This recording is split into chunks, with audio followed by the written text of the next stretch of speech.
ለመጀመሪያ ጊዜ የገዛሁት አንድ ላም ነች። በርበሬ ያመረትኩ በዛች በርበሬ ዝዋይ ሄጄ የአሜሪካን አንድ ላም ብዬ አንድ ጀርሲ ላም ነው ገዝቼ የመጣው።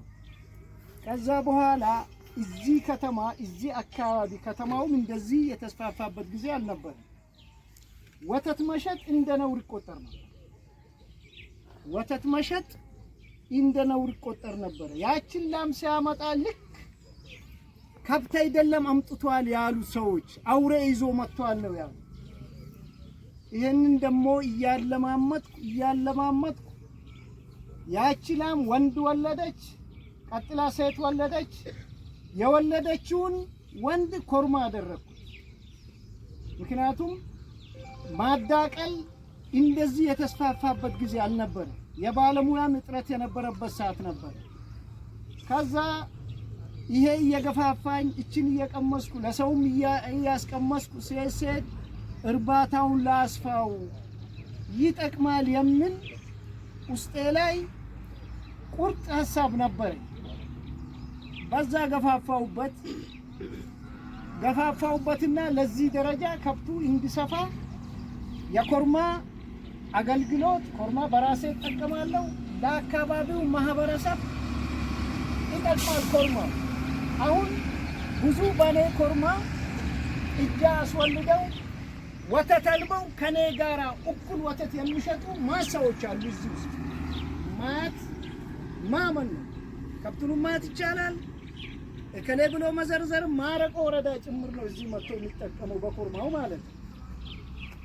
ይሄ ደግሞ እንዴት ነው ጉዳት አለው ጥቅም አለው ሲባል ያለው ጥቅም አይደለም ለወዳጄ ለጠላቴም ጭምር ነው ማለት ነው። ሁለት አይሱዙ ያለው ሰውዬ ቁብሲቲ አንድ ባለ ሁለት እግር ሞተር ያለችን ሰውዬ ከሁለት አይሱዙ ባለቤት ጋር አውጥቷል።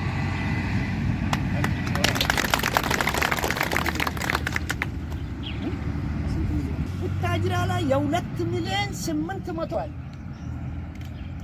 ይሄ 2 ሚሊዮን 800 ሺህ ብር ምንድነው? በሳምንት 20 ሺህ ብር ነው የሚጣለው። ሁለት ዕጣ ነው 10400 10400 20800 ብር ነው። ይሄንን ስናይ ማለት ነው ይሄ በሳምንት 20800 ብር ሲባዛ በአራት የአንድ ወሩን ለማወቅ ስንት ሰራተኛ ይቀጥራል? ይሄንን ርቼ የገባሁት እኔ። ሌላው ከዚህ አያይዤ አሁን የልማት ትሩፋት የሚባለው ብልጽግናውን ነገር ስራ ላይ ለማዋል ሐሳብ ብቻ አይደለም ብዬ የተሻሻሉ የፍየል ዝርያዎችን የተሻሻሉ የበግ ዝርያዎችን ጭምር እየሰራው ነው። አሁን እዛ አባይ አፈፍ ላይ የተተከለውን ሙዝ ራሱ አምጥቼ ሰፈሬ ላይ ይለያል። ሌላው ጋር ዋንዛና ባርዛፍ ሲበቅ የኔ ቤት ዙሪያ የተከበበው በሙዝ ነው። ማየት ትችላላችሁ። ለኔ የጎደለኝ ምንድነው? ዶሮ ነው። እችን ቤት ለዶሮ ነው የሰራው። እችኛዋ ዶሮ ነው የጎደለኝ። ሁሉንም አሟልቶ ለማቅረብ ማለት የስጋውን፣ የእንቁላሉን፣ የወተቱን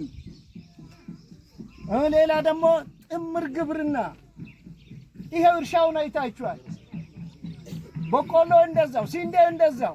እዚህ አካባቢ ጤፍ አይበቅልም እየተባለ ይወራ ነበር። እኔ አምና ለከብቶቼ መኖ የሚሆን በቆሎ አስቀድሜ ዘራው። በቆሎን አጨትኩትና ስንዴውን ዝም ብዬ ዘራው ለሙከራ ብዬ። አማን ነው ጤፉን ዘራው። ይሄ ጤፍ በአግባቡም ዝናብ አግኝቶ አልነበረም ተኘውበት። አሁን ጤፍ ነው የምንበላው። ከዛ በመነሳት ደግሞ ግማሽ ሄክታር አሁን ዘርዝሮ ያምራል። ለማት ጊዜ የለም አለኝ እንጂ ተባልኩ እንጂ እንድታዩት ፈልጌ ነበረ። ምክንያቱም እኔ ብዙ ጊዜ ፍላጎቴ ያልተሞካከሩ ነገሮችን እየነካካው እየሞካከርኩ የማስኬት ከሆነ መሄድ ነው። እንደዛ አይነት ነገር ነው ያለው። ይሄ ደግሞ የኔ ብቻ አይደለም። የባለሙያዎች ድምር ውጤት ነው። እኔ ባለፈው ለተከበሩት ለግብርና ኃላፊው ለአቶ ጀማል ሐሰን ተናግሬያለሁ። ለምሳሌ በሰብል ልማት ላይ እዚህ ያሉት ሴቶች ወንድ ሲደመሩ ወንድ ናቸው። በሁለተኛ ደረጃ ደግሞ ኦንላይን የሚሰራ ኦንላይን ስሙ በአንድ ቀበሌ ነው የተመደበው። አሻግሬ የሚባል ባለሙያ ሲወጣ እኔን ሲንዴ ያያል፣ ወርዶ የሌላውንም አያል። ወደ ሉቄ ሲሄድ ማለት ነው። ከሉቄ ሲመጣም አባቱ የላየውን እንከን አለው እዚህ ጋር ችግር አለ አይቼዋለሁ ብሎ በአካል ሲያጣኝ በስልክ ደውሎ ነግሮኛል። ባለፈው ለዚህ ሲንዴ መድኃኒት እንዲረጭ ማለት ምን አይነት መድኃኒት ያስፈልጋል? የዚህ አይነት መድኃኒት አላገኘውም አልኩት። ፈልጎ አምጥቶ ሊኮልኝ ነው የረጨውበት። እኔ እሱንም አመስግኑልኝ።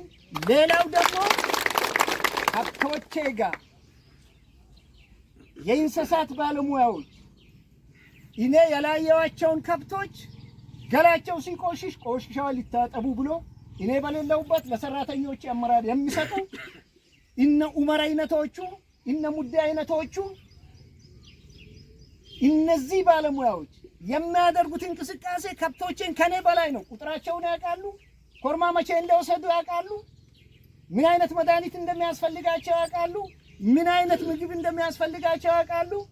ለኔ በግል ነግሩኛል። ለሰራተኞቹ በሌለውበት የምክር አገልግሎት ይሰጣሉ።